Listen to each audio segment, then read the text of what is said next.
Boa noite. Centenas de pessoas evacuadas em Bangkok na sequência de um sismo de magnitude 7.7. O terremoto foi sentido em várias localidades do sudeste da Ásia. Sabe-se que em Bangkok pelo menos um edifício colapsou por completo e mais de 8 dezenas de pessoas estarão soterradas. Pelo menos 3 pessoas morreram, mas infelizmente este número é provisório e deverá aumentar. Outras 3 pessoas terão morrido no colapso parcial de uma mesquita em Myanmar, onde se registrou o epicentro do sismo. O estado de emergência já foi declarado em Bangkok. O terremoto foi sentido durante a noite. Logo em seguida, outro sismo de magnitude 6 foi registado na mesma área.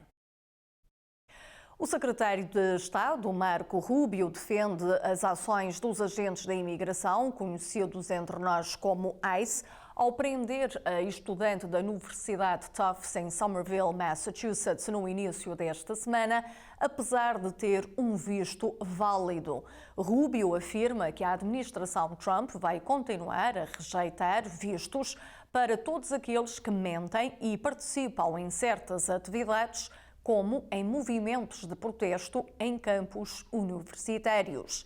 Já a delegação de Massachusetts, juntamente com outros membros do Congresso, acusam a administração Trump de prender a jovem pelo artigo que ela escreveu, juntamente com outros 13 estudantes, sobre a guerra em Gaza. Uma carta foi enviada ao secretário de Estado em que se lê, e passo a citar: "Estamos exigindo o devido processo legal neste caso e à procura de respostas sobre este caso e sobre a política do ICE que levou à identificação e prisão de estudantes universitários com status legal válido." Foi dado à administração Trump um prazo até 4 de abril para responder todas as perguntas citadas na respectiva carta. Cientista russa da Universidade de Harvard, também do estado de Massachusetts, foi igualmente detida pelo ICE. Kenia Petrova foi retida pelos agentes de imigração no aeroporto internacional Logan, em Boston, no mês passado, quando regressava aos Estados Unidos após 2 semanas de férias em França. Petrova está presa há 6 semanas e possivelmente encara agora um processo de deportação. Segundo o Boston Globe, a cientista estaria a transportar embriões de rãs congelados não declarados e tencionava levar para o seu laboratório estes embriões para pesquisa. A administração da Harvard diz estar a monitorizar a situação. 3 membros da mesma família morreram num tiroteio. A polícia revela que o tiroteio aconteceu ontem à noite. As 3 vítimas mortais foram encontradas mortas no interior de uma casa em Wolcott, Connecticut. O marido terá disparado contra a mulher, da qual já estaria separado. Depois baleou o filho após uma discussão. Detetives contam que o amigo do filho foi quem disparou fatalmente contra o homem, agindo em defesa própria. Para já não foi instaurado nenhum processo criminal vinculado a este caso. Investigações continuam.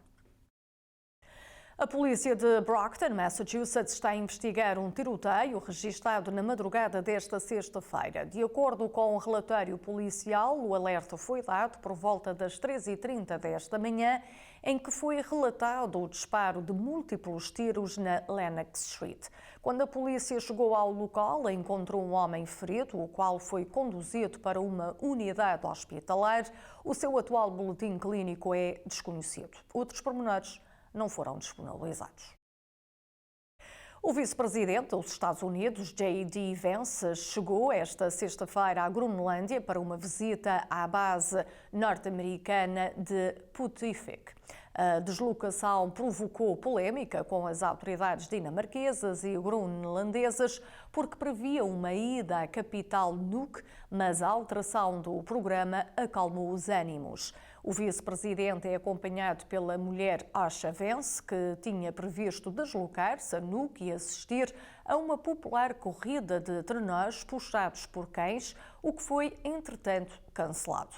A visita é vista como uma possível provocação após o presidente Donald Trump ter mostrado interesse em anexar a Groenlândia aos Estados Unidos. Porém, Trump já veio a público esclarecer que não é por uma provocação, mas sim uma abordagem amigável e insistiu que os Estados Unidos precisam da Groenlândia. Após semanas de incerteza sobre o financiamento federal para o projeto da Ponte Washington, o governador Dan McKee anunciou na quinta-feira que Rhode Island receberá os recursos necessários para a conclusão do projeto. O Estado assinou um acordo de subsídio federal no valor de aproximadamente 220 milhões, segundo McKee. Este acordo garante o financiamento do Departamento de Transportes dos Estados Unidos para o projeto. Com esta assinatura, o financiamento total para a nova ponte está assegurado. O Estado já começou a utilizar os recursos, acrescentou McKee, agradecendo ainda à administração Trump.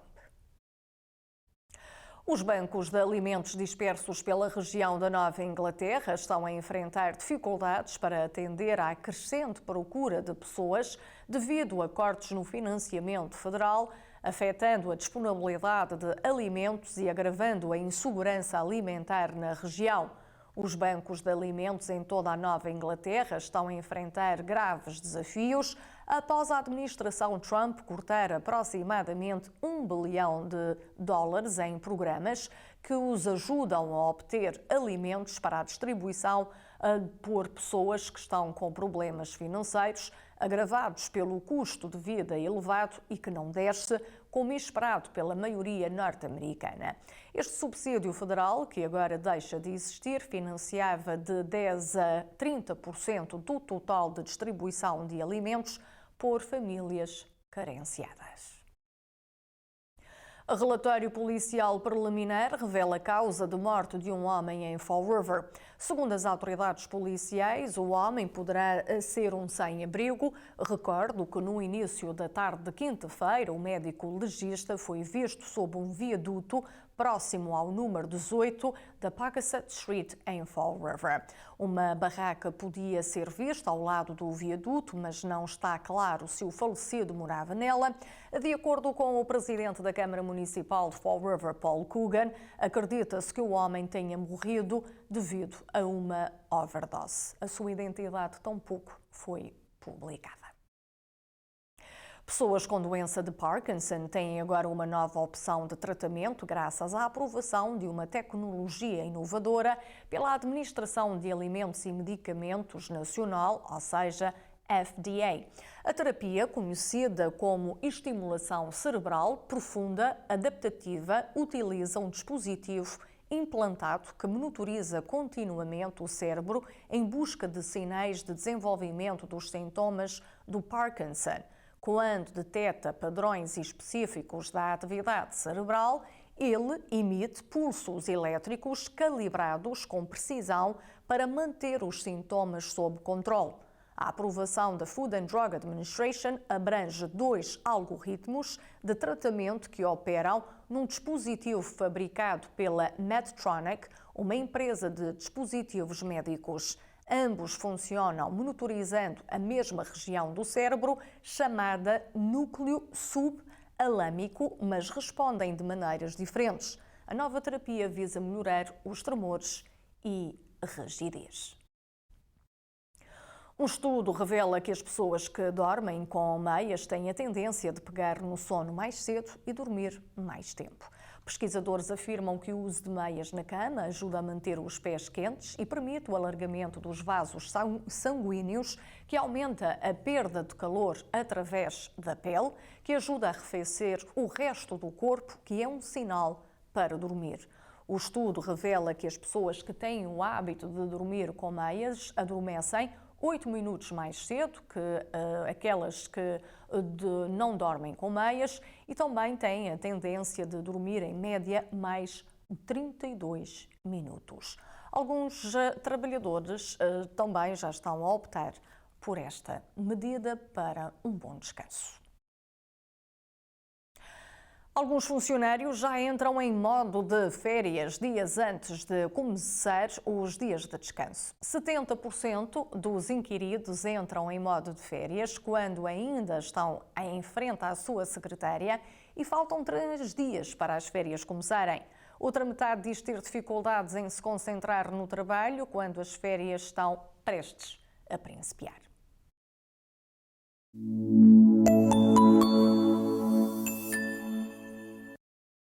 No Consumo Negócios desta sexta-feira temos a notícia que os consumidores de serviços públicos sabem muito bem que fevereiro foi um mês difícil para as contas de energia a varejo em toda a região da Nova Inglaterra, marcado por custos elevados que desestabilizaram os orçamentos domésticos e também empresariais. O operador da rede regional ISO New England quantificou o impacto no mercado por atacado, relatando que o preço médio da eletricidade foi de $126,40 por megawatt-hora em fevereiro de 2025, um aumento de 301% em comparação com fevereiro de 2024. Além disso, o preço médio em tempo real de janeiro foi apenas 6,4% inferior à média elevada de fevereiro. A procura dos consumidores e os custos dos combustíveis impulsionam os preços da eletricidade no atacado na Nova Inglaterra e ambos aumentaram.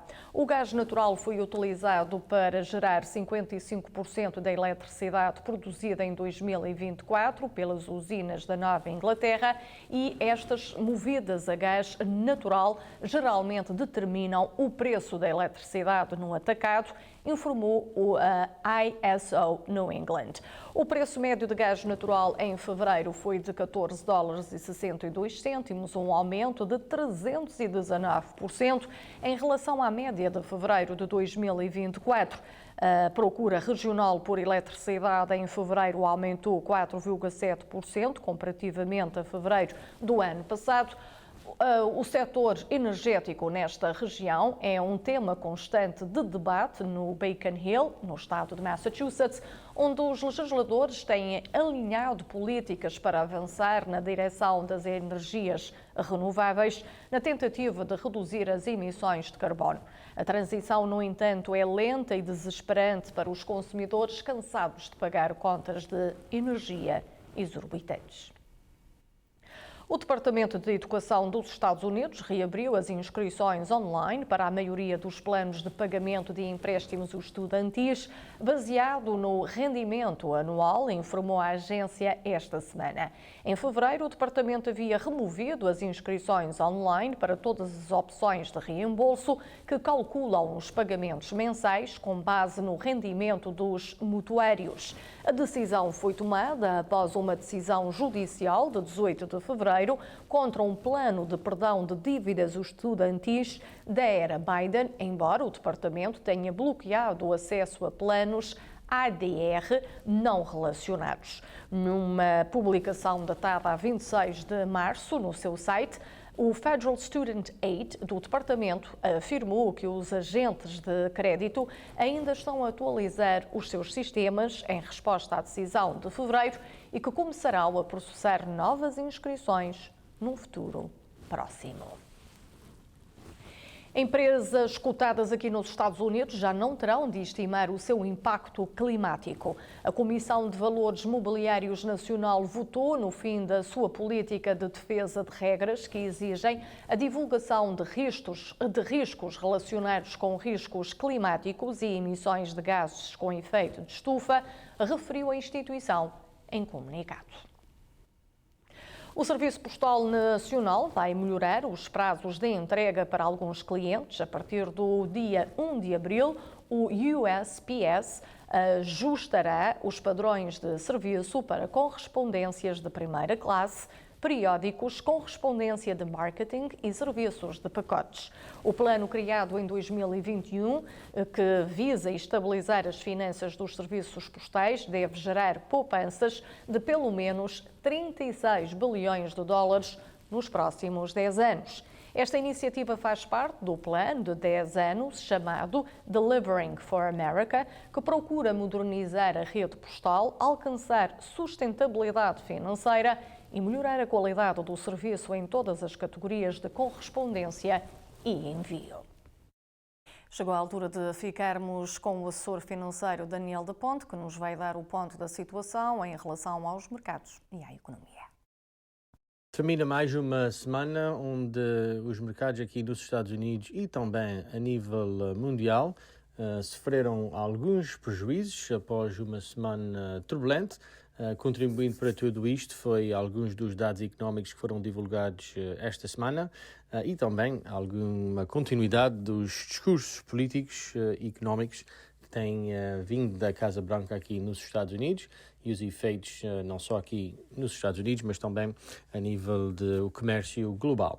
Mas começando nesta semana, alguns pontos importantes que foram divulgados e que chamaram a atenção aos mercados foi, pelo quarto mês consecutivo, a confiança dos consumidores continua a cair, portanto não há assim muita confiança da situação atual, mas mais ou menos ainda, o componente que mede as expectativas, uma grande queda quando comparado com o mês anterior e também os consumidores apreensivos e são da opinião que a inflação nos próximos 12 meses vai subir.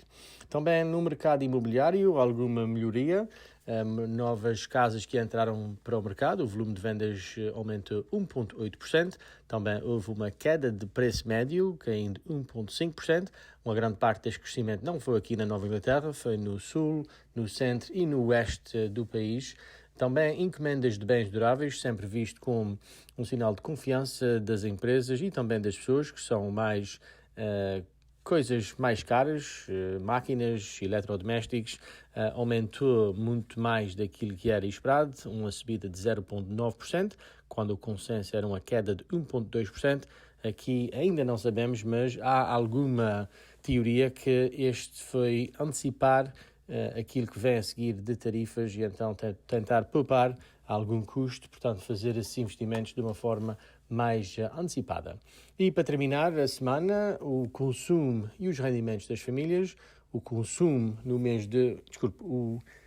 rendimentos das famílias no mês de fevereiro superaram por muito as expectativas, o consenso era um aumento de 0,4%, na realidade foi um aumento de 0,8%, mas os consumidores, apesar de ter ganho mais, estão mais ansiosos e então gastaram menos, consumiram menos daquilo que se esperava, registrando o consenso era um aumento de 0,6%, mas o que foi registrado em fevereiro foi um aumento de 0,4%. Ficamos por aqui, há mais na próxima semana. A todos, um bom fim de semana e até à próxima. Levado até si pela Fall River Municipal Credit Union, onde nos concentramos em si. Para qualquer tipo de empréstimo, contate-nos já.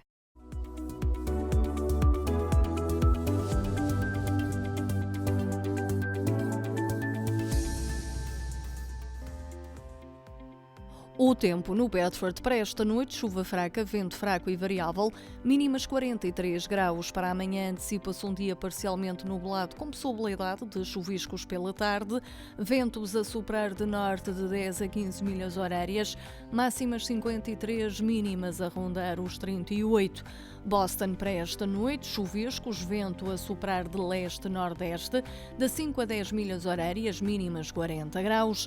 Já para amanhã, um dia de chuva, ventos a soprar de nordeste de 10 a 15 milhas por hora, máximas 43, mínimas a rondar os 36 graus. Providence para esta noite, chuva fraca, vento fraco e também variável, mínimas 43. Já para amanhã, parcialmente nublado, possibilidade de chuviscos pela tarde, ventos a soprar de norte-nordeste de 10 a 15 milhas por hora, máximas 51, mínimas 37. O tempo é levado até si pela Neto Insurance Agency, veículo, casa e negócios protegidos, tranquilidade na sua casa. Neto Insurance Agency, honestamente. Se está com dificuldades em pagar a sua conta de gás natural da Liberty, telefone para 800 544 49 44. Ajuda disponível. Liberty, energia e água para a vida. O caso da violação da jovem de 16 anos em Portugal está a aumentar ainda mais a percepção dos perigos que estão à solta nas redes sociais. É uma das notícias que vamos desenvolver depois do intervalo.